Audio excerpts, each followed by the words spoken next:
Hello guys, it's Simoto Vlog again. This is the part 2. Ngayon dumating na yung taxi namin na sasakyan. So tara, samahan niyo kami mga lods. Let's go. So yung naunang sasakyan, yun mga kasama namin. Bali, 4 sila doon. Kami 3 dito. So makikita niyo naman dito, puro disyerto. Alam niyo yung parang katatapos lang ng giyera.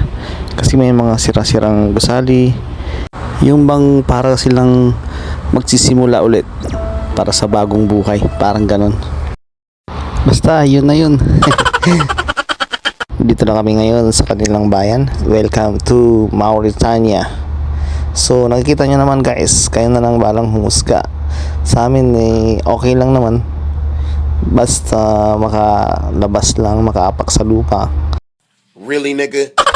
Ayos na sa amin yun, marirefresh na kami. So dumaan naman kami dito sa sa money changer kasi hindi ka pwedeng gumamit ng ibang pera like dollars, kundi yung pera nila syempre. Palit nila sa $1 is 35 Mauritania Ugiya. Ang hirap namang i-pronounce, kaya nabala umintindi dods. Yan ang pangalan ng name nila, currency, MRO, kumbaga MRO. Oh guys, mukhang nagkakadayan doon ah. Tingnan nga natin.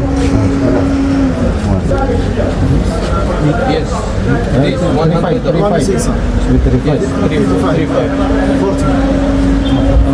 4,000 yun, tama yan. This €100. Yes. 100. This $100. $100. 35. correct. Tama naman pala, joke lang daw. So ayan guys, nakapagpalit na kami. Abangan nyo na lang kung saan kami mamimili, kung saan namin ibibili itong pera namin. See you guys in part 3.